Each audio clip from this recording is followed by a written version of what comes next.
In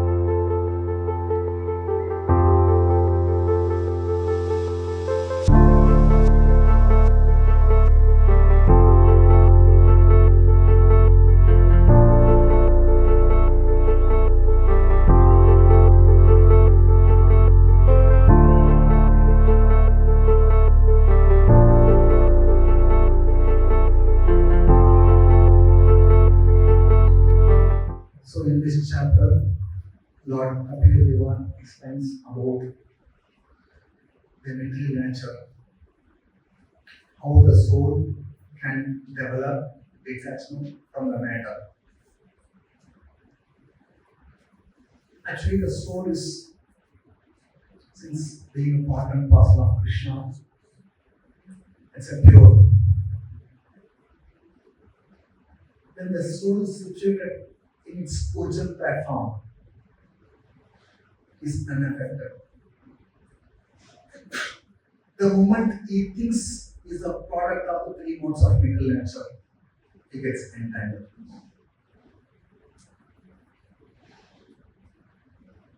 As a result, he transmigrates from one body to another body, from one planet to another planets, and perpetually the suffering goes on, birth after birth. In the Bhagavatam, first canto, it is said, the soul is transcendental to three modes of material nature. Jaya Samohita Jiva Atmanam Tribunatmanam Poropi Manute Nartam Tantritam Shati Pratyekam. The soul is transcendental to the three modes of material nature. But because of identifying the soul that I am the product of three modes of material nature, that I am the body, I am the king, I am the master, I am the professor, we identify ourselves with the body. The moment we identify ourselves with the body, soul undergoes a series of suffering, one after another. There was a family, husband, wife, two children, boy and girl,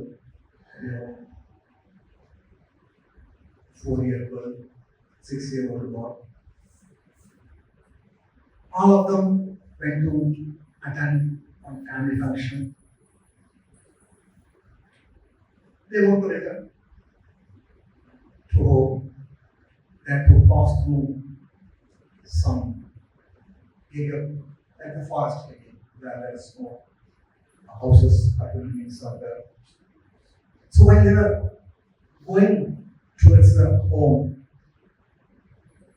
they saw there was one truck, circus truck, carrying some tigers. The latch was not good. Back side, tigers very strong, pushed, fell down, back side the door. One tiger came out of this truck. Many tigers were inside the truck. And these people are going, family members, and they saw the tiger in front of them. Taken back. Filled full of fear, they want to save their life. They started running to save their life. All 4 of them. The tiger, small girl, 4-year-old, how much she can walk, how much she can run. The tiger easily 2 seconds caught and start again. Just imagine the situation of father, mother, to see 4-year-old girl being eaten by a tiger. They are not able to digest. All of a sudden, another tiger came out of the trap. One more tiger. So the three people started running to save their life. And they told us, no, at least let us save our life. So then the tiger came and pounced upon the boy, small 6-year-old boy. So father and mother could not tolerate their beloved children, grandchildren being eaten. So just imagine the pain they underwent in their presence, their 2 children being devoured by tiger. One more tiger came out, started chasing, again started running. Let us at least save ourselves. We got another couple of children, no problem. So when both are running, the tiger came and attacked the female. 8. So you can't say for the imagination how the person would feel. This another tiger started coming. So he thought, please let me get married once again. I can have wife, children. Let me save myself. Started running.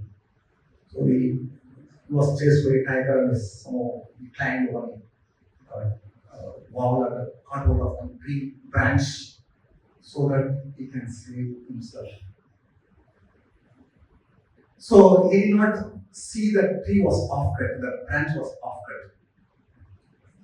And the tiger came, sitting underneath the person, expecting the person when he will fall or when he will climb down, so that I can devour. There was a heavy wind started blowing. All of a sudden, because of wind, suddenly the branch broke. Suddenly started screaming, "Mommy!" It's our language. Generally, we call mother name, Mommy. Suddenly, there was a situation, "Papa, Papa, what happened, what happened?" So actually, he was dreaming. His wife and the children all are there next to him. Then they woke up, "What happened to you?" So, the moment he saw his wife and children, he would leave. The soul, as long as he identifies himself with the body, he undergoes suffering. The moment he comes out of the bodily concept of life, he is free from suffering. So this present life, what we are undergoing is called the bodily concept of life. It's called the dreaming state of our real existence. Dreaming state of our real existence. So just like the person, when he was absorbed in dream, he had to undergo so much pain, misery after misery. The moment he came out of the dream, no more suffering. Similarly, as long as the soul is absorbed in the material consciousness, thinking that is the product of 3 modes of material nature, I am the male, I am the female, I am a master, I am a king, they have to undergo sufferings. The moment he comes out of this bodily concept of life, there is no more suffering. That is called real existence. That I am part and parcel of Krishna. My duty is to render service to the Lord. That is the natural existence of the living entity. The moment the living entity comes into the natural consciousness, original consciousness, that is called Krishna consciousness, there is no more suffering. This is a subject that Bhaktivedanta explains in this chapter. How one should get out of this dreaming state of existence, come to our original existence. Anartho pashamam saksha bhaktiyo adokshade lokasya ajanata vidyam chakre shashvata samvidam. Sutta Goswami says, Anartho pashamam saksha, this misery of the living entity, which is unnecessary. The misery of the living entity is unnecessary. Why? It's due to the bodily concept of life. How to get out of this bodily concept of life? One has to engage in devotion service. Anartho saksha bhaktiyo adokshate. Bhakti yoga unto adokshata. when we render service unto the Lord, one can become free from this material problem. Lokasya ajanato vidvam. This common people in the world, they do not know. Ajanata. They do not know how to get out of this suffering. Therefore, Vyasadeva compiled this Bhagavad Purana, which explains about the Supreme Lord. By the process of devotional service, one can be free from this material suffering. The same thing Maitreya explains in the third canto, this in Swami chapter somewhere, about Durga asking question, why does the living undergo misfortune and suffering? So this is due to identifying oneself with this material world. Nice. Savainavritti dharmene vasudeva anukampaya. This misconception of self-identity can be diminished by the mercy of Vasudeva. How? Bhagavad Bhakti Yogena. By the process of devotional service, by the mercy of Vasudeva, one can become free from this identification. That cannot happen overnight, but gradually. By rendering service to the Lord, one can gradually get freed from this body concept. So here, Kapila explains that one can get liberation by seriously discharging devotional service unto Him, and thereby hearing for a long time about Him or from Him. So here, Prabhupada explains about Sri Radha Swami commentary. That by association with the material nature, one does not become conditional. Conditional life begins only after one is infected by the modes of material nature. If someone in contact with the police department doesn't mean that he is a criminal. So, when the soul is situated in its original platform, although he is in this material world, he is not affected by the modes of material nature. A person who acts in Krishna consciousness properly, 10%, although he may be engaged in all activities, material activities, is untouched by the three modes. Just like there's a prison house, he explains there's a prison house. Prison house meant for the criminals who committed some criminal act. He will be punished by the police department. But suppose a devotee goes there, he's not going to, he may be in the police department, He goes to prison house to make a membership. Because he's in prison house, he's not criminal. Similarly, a person who is situated in Krishna consciousness, although he appears to be acting all kinds of material activities, engaged in all kinds of material activities, is unaffected.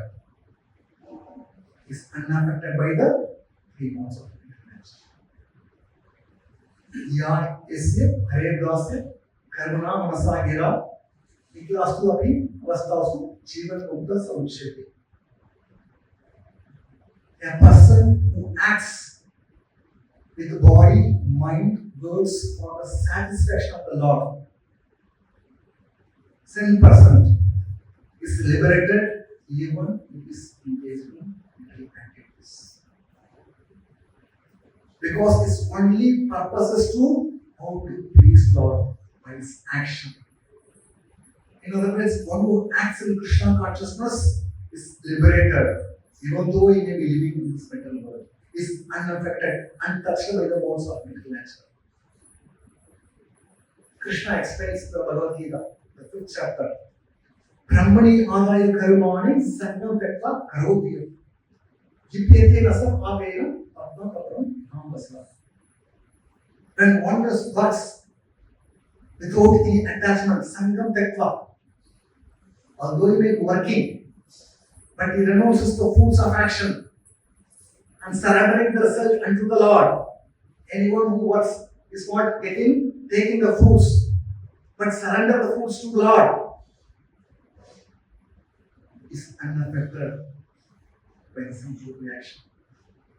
Just like a lotus flower, all those in touch with water will be no water. Unaffected. Similarly, anyone who performs activity in this material world for the pressure of the Lord is unaffected by the three modes of prayer. Just like Prabhupada. Prabhupada had so much all kinds of like a calculation, how much cylinders required, how much steel is required for building a temple, finance, calculating how much money is required, how much money is received, accounts, all kinds of activity performed. Unaffected. Why? Because it's situated in pure Krishna consciousness. If anyone is situated in pure Krishna consciousness is unaffected by all these activities. But we are getting affected because they are attached to the result. I am doing this work. I have achieved. I have accomplished. I have shown this much result. We want to show our result. We want to enjoy the credit. Therefore, we are getting affected. So next group was explaining about Varnashma Dharma. One has to discharge this prescribed duty. We cannot escape from prescribed duty. By performing one's prescribed duty, one becomes free from contamination. अतः पूर्वे विरश्रेष्ठ वर्णाश्रम द्वादशम श्रेष्ठस्य धर्मस्य संसिद्धि हरितोषम. So one has to perform his varna, 4 kinds of social order or spiritual order, varna ashram. The highest perfection one can achieve by discharging one's prescribed duty is to please Hari. When our intention is to please the Lord Hari, then we can achieve the ultimate goal of life. One can achieve highest perfection. One can achieve highest perfection. Therefore, one should not abruptly give up one's prescribed duty and accept another man's duty. It's not recommended. It's not recommended giving up one's duty and accepting another duty. Just like when you are under pressure, some department service we may handle. That will be under pressure. Immediately we won't say, I don't want to do this service. I want to do another service. So everyone will get a different service according to one's power, our nature. Somebody good at singing, somebody good at speaking, somebody good at collecting money, somebody good at dressing for the Lord, dressing the Lord, somebody is good at cooking. So everyone has got different swabha. According to one's swabha, one gets a different service.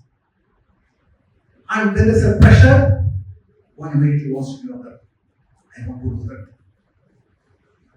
Suppose a cooking person wants to go to YouTube so that we get many audience, many people look like this. That will please me. That is not Haritosham, Saratosham. So one has to act for pleasing the Lord. The moment we try to give up our duty, accept other duty for trying to enjoy, that is not our responsibility. Even Arjuna, he was under pressure. When he saw his friends and relatives on the battlefield, he was under pressure. He thought, I don't want Kshatriya. Let me become sannyasi. Give up my duty. Become sannyasi. Let me take one sort of life. So that I can achieve perfection. Krishna does not sanction. Nakaranam anarambam naishkarmam purushosmate. Nacha sannyasa deva siddhim samagachati. My dear Arjuna, simply by abstaining from one's work, one cannot achieve freedom from reaction. Just like the Mahaprabhu says, if you perform action, you will get reaction. So don't perform any action. You will not get any reaction. Krishna suppose. Not by simply giving up the work, escaping from the work, or not doing work, will not achieve reaction. You will achieve. Simply by taking sannyasa alone, one cannot achieve perfection. This is typically Mayavadi's philosophy. Don't work, you will not get reaction. Accept sannyasa, you will get perfection. Krishna refuses, disopposes both the principles. Why? Unless one is purified, one cannot take sannyasa. If one abruptly takes sannyasa, it simply creates a disturbance in the society. Simply create a disturbance in the society. So one has to purify his consciousness by discharging his duty, his first duty. Once it's purified, then we can go to the otherwise it should not. Abruptly one should not. It's dangerous. Sometimes the pressure is there for devotees, they want to leave, go to secular place. They can do my bhajana because there's a pressure, so much problem, complication. They can go to secular place and do my bhajana. And by chanting the holy name, they can get liberation. Why I should be in the pressure? It's so many pressure, problems. This he is talking about me, he is talking about me, always encouraging me. Free from all these things, go to Radha, let me japa, Hare Krishna. It's not possible. One cannot perform in the conditioned state. One cannot perform devotional service in solitary place. Even the great personalities fell victim, like Saubhari Mani. Although he underwent the secret tapasya underneath the water, he fell victim. Risheshringa was the son of Gauranga. How many of you know this about Risheshringa? So, he was taken, there was a kingdom of kingdom called Anga. Anga was ruled by Prabhupada. He was friend of Dasharatha Maharaj. So Dasharatha Maharaj, he had a daughter named Shanta. Before even begetting 4 sons, he had one daughter named Shanta. Since Prabhupada did not have children, he gave his daughter to the king Prabhupada. So somehow Prabhupada lied to Brahmanas. As a result, there was no rain in his kingdom, serious shortage of food, people were suffering, and he called all the people, Brahmanas, and tried to find out what's the reason. And all they said, there is one great sage is the Risheshringa. Is brought to your kingdom, then there will be heavy rain. The Risheshringa was son of Vimadaka. Vimadaka was son of Kashyapa. So when Vimadaka was there in the forest, one day he saw an Apsara while taking bath. Somehow he discharged semen, fell into the river. Female deer came and drank the water on semen. Then deer gave birth to human baby along with 2 horns. And later, this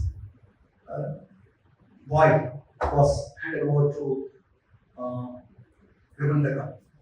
Vimandaka understood that is my son. Then he thought, I should take my son deep inside the forest because I fell down, fell victim by seeing woman. So the same state should not happen to my son. Therefore, let me take my son deep inside the forest where there is no woman will come. So he took his son deep inside the forest where he could not see anybody except the Brahmanas. He knew only 2 words in his life. One is Brahmana, one is Tapasya. Other than these 2 words, he does not know anything. Like that, he was brought up in a secluded place, deep inside the forest. So, this Prabhupada knew very well. Devatar was protecting his son very well. How can he bring him here? because he does not want his son to act illegally. He wants to be protected. So at that time, all the ministers gave one master plan. We can send a first class prostitute, beautiful woman, and she can entice him and bring him. So there was a architect who can build a small cottage, flying cottage.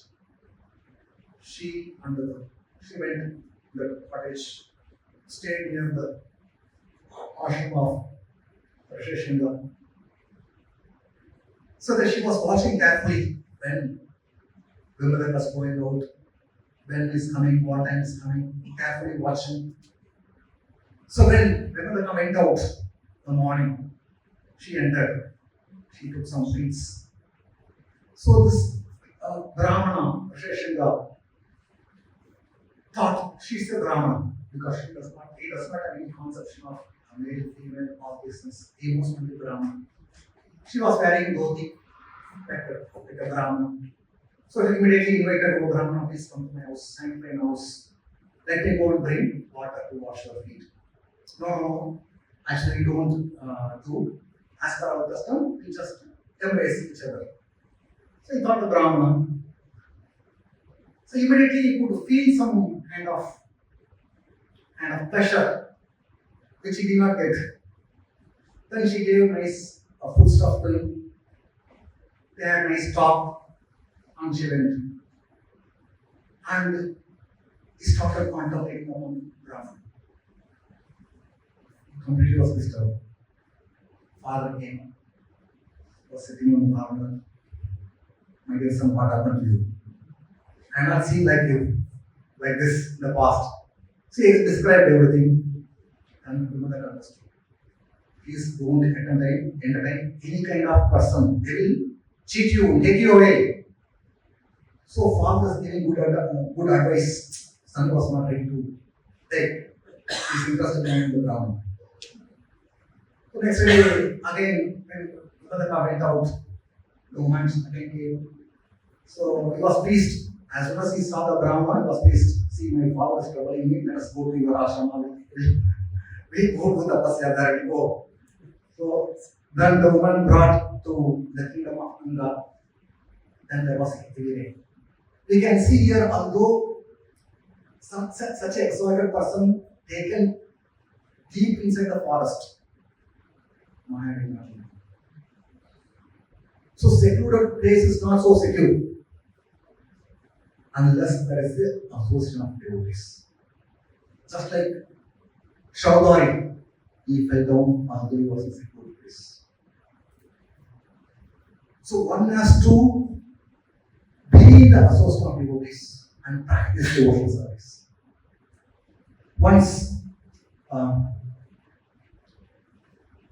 Gauranga Dasa Maharaj, he was giving lecture and he was speaking heavily. One person was sitting and hearing. When he heard the blasting of Babaji, he was agitated. So he left. He thought, "I came to hear Krishna Katha." Generally, he was under the impression sadhu means be gentle, be kind, be compassionate. He will not be harsh. He spoke harsh words.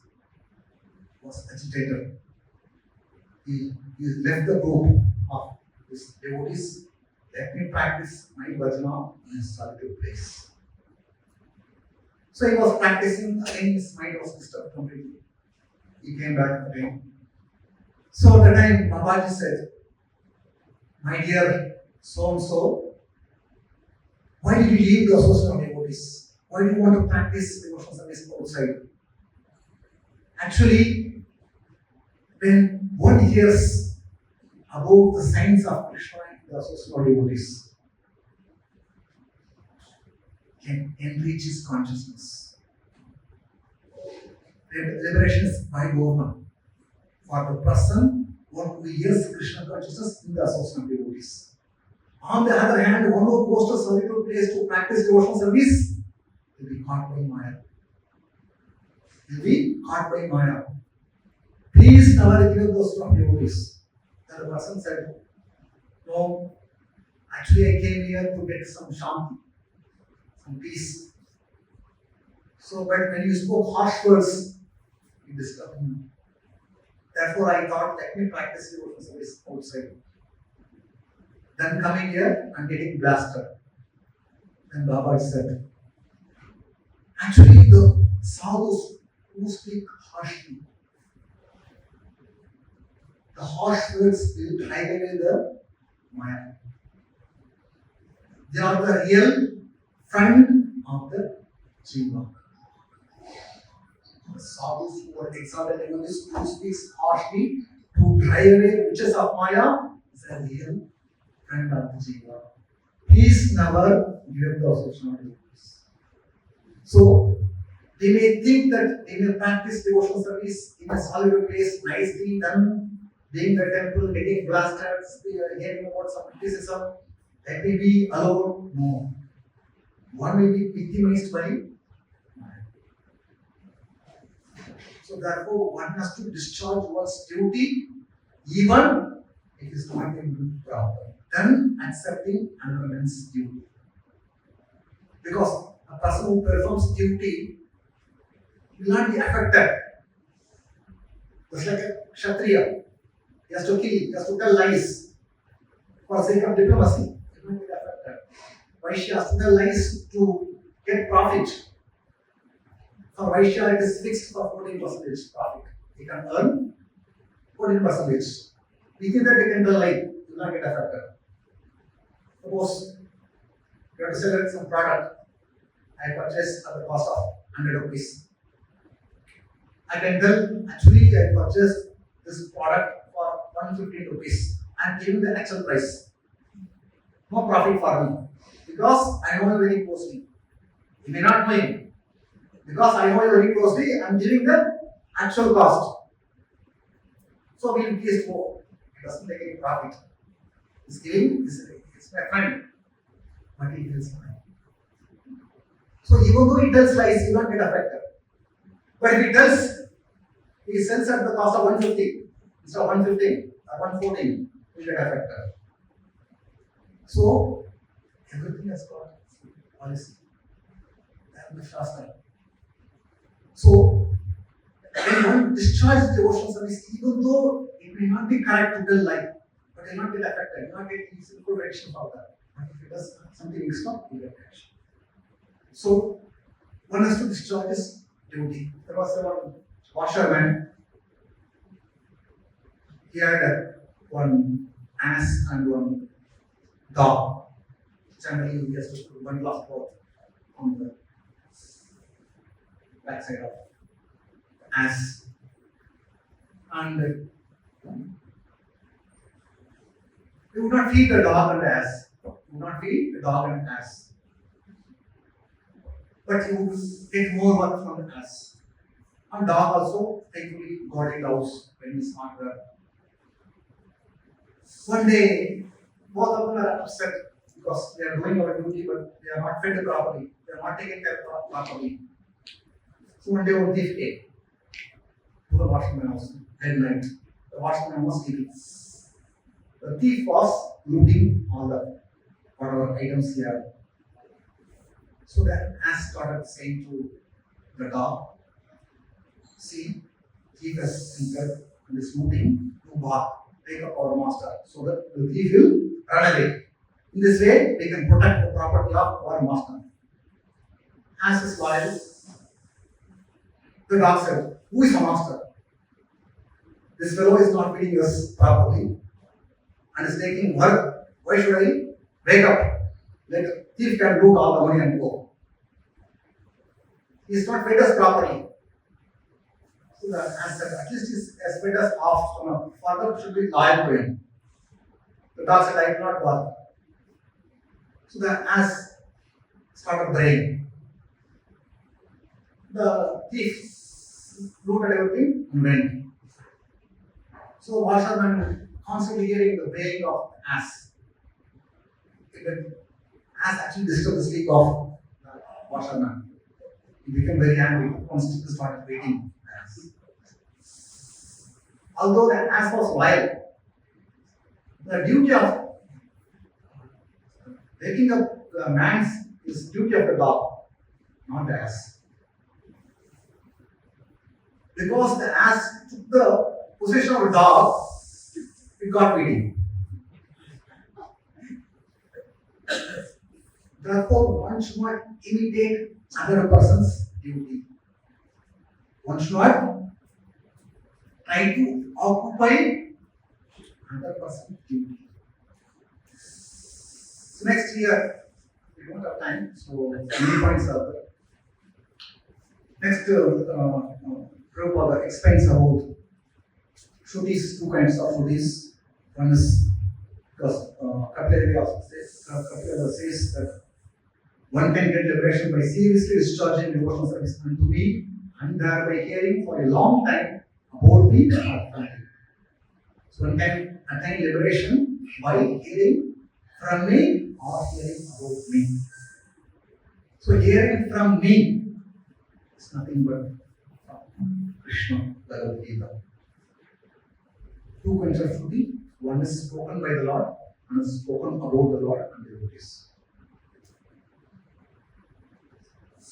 Bhagavad Gita is spoken by the Lord, Bhagavatam is spoken about the Lord and his devotees. So Bhagavad Gita is summarized in 3 verses.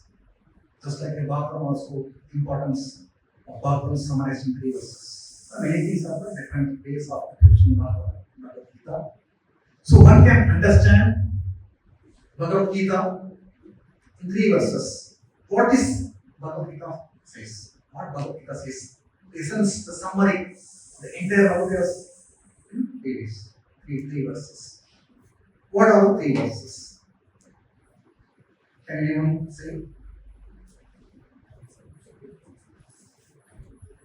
Huh? Little loud. 7? Am Sarvasya Prabhu. He is the Lord of all the worlds. That is essence of. That's also the essence of Bhagavad Gita. 10.89. No, that is that's called Chatusloki Bhagavad Gita. Still. Last 18 point. 8.1. Why should I think of him? Manmana Bhavatam, why should I think of him? Why should I surrender? Who is he? Why should I think of him? Why should I worship him? Who is he? Why should I surrender? So one has to establish one's connection first. Unless I have connection, I cannot ask. So what is a connection? Establishing connection. Mamaivamsha Jiva Loke Jiva Bhuta Sanatana. All the jivas are eternal parts and pieces. They are this eternal part. They are servant. A master can ask a servant to do this. So first Krishna establishes sambandha, relation with the jiva. Then called Abhideya. Before Abhideya is telling you whatever you are practicing, whatever you want to is forget. You always think of me. Manmana, Bhavamu, Dato, Adhyatma, Namaste. It is called Abhideya, process of devotional service. As a result, one can come to my abode through faith. Samanta, Abhideya, Priyojana. 3 verses Krishna explain action. Unless one establishes a relationship, he cannot surrender. So one should know our position first. Similarly, in the Bhagavatam also, the first 3 verses are very, very important. So we won't have time to go through a lot. So we'll summary. The very first verse, Krishna explains about the supreme absolute truth.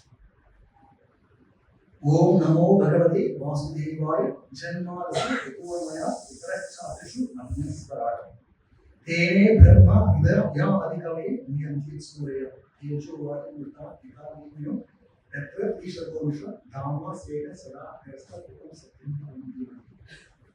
So there are 7 characteristics of the absolute truth is explained in the very first verse. 7 characteristics of the absolute truth. What are the 7 characteristics? Janmalasi is the cause of creation, maintenance, and creation. Abhijna is directly, indirectly consciousness of everything that exists. Swarat is completely independent. There is no other truth dependent upon him. Independent of him. He is completely independent. There is no other cause behind it. He is the ultimate cause of everything. Therefore, it is called Swarat. Tene Brahma Ida Yadikave. It is he who imparted the knowledge unto Lord Brahma. And he who placed even the demigods and sages in illusion. Even Suras, even sages are placed into illusion. Then it is he. It is because of him the universe appears to be factual, although it's not factual. The Lord eternally exists in his abode called Gauranga. He is the supreme absolute truth. This all are the personal characteristics of the absolute truth. Impersonal cannot be the cause of creation maintenance. Impersonal cannot be completely independent. Impersonal cannot be the cause of placing the great sages and the demigods into illusion. It's a personal characteristic of the Lord. That is called Satyam Tam, the supreme absolute truth is Krishna, Om Namo Bhagavate Vasudevaya, who son of Vasudeva, Krishna, the supreme absolute truth. Now, how do we understand that supreme absolute truth? How do we? He is the absolute truth. How do we understand? He is the supreme absolute truth. Vyasa explains in the next verse. Dharma projita kaito atra paramo vimastanam satam vedyam vastavam atra vastu shivadam thapa veyamolam Srimad Bhagavate Mahaprabhu Kimma Hare Krishna Sadaya Hridaya Amrutike Atra Prithvi Shushku Krishna. This Bhagavatam kicks out all cheating dharmas.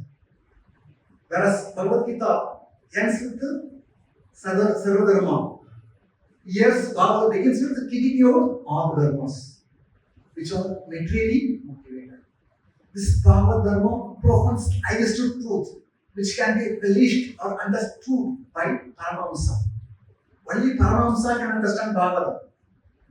Why? Because it was compiled by Vyasadeva being attained maturity. Therefore, there is no need to read any other literature. This one Bhagavatam is enough.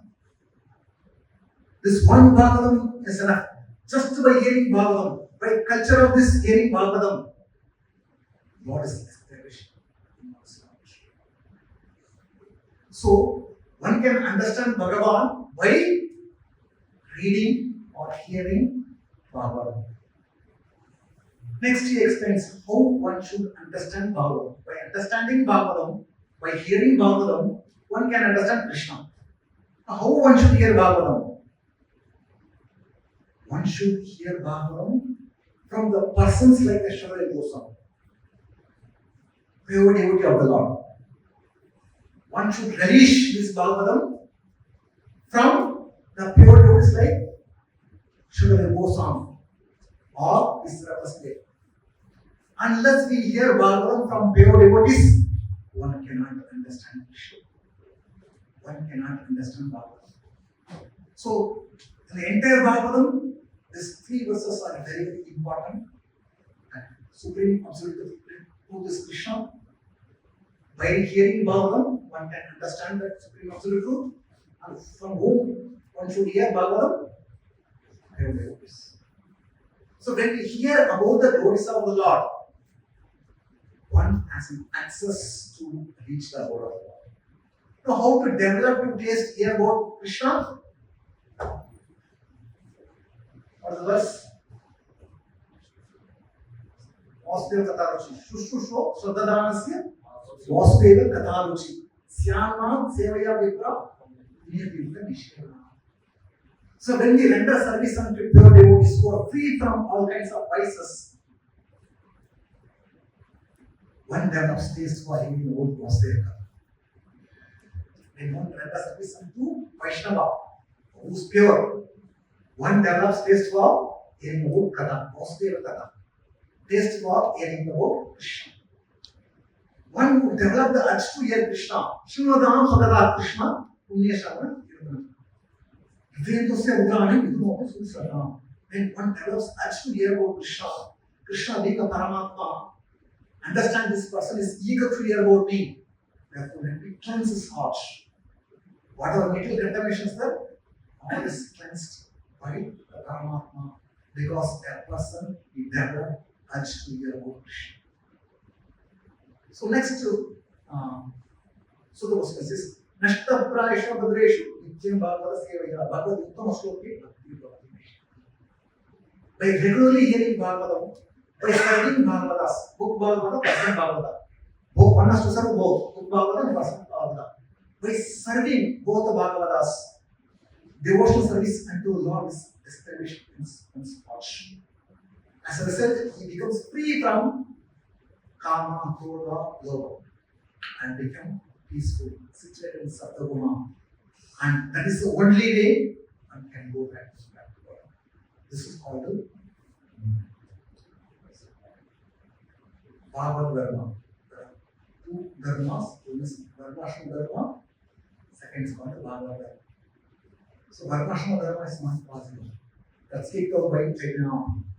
When Chaitanya asked Ramantaraya, my dear Ramananda, please recite verse, which is the ultimate goal of life from the revealed scripture. So Ramantaraya started saying that Varnashram Sarvada, Kushena Karakoma, one has to perform one's Varna Dashna duties to please God. It's all sex to know.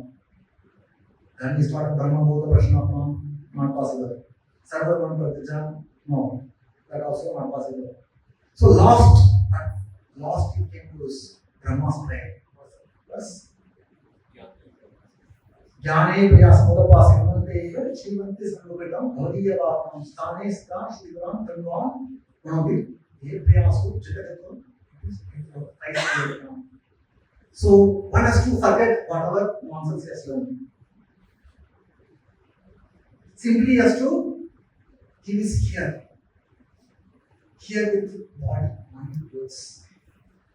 From mouth of pure devotees. When one develops the taste to hear about the Lord from the pure devotees, is sure to achieve, can conquer the Lord, who is inconquerable.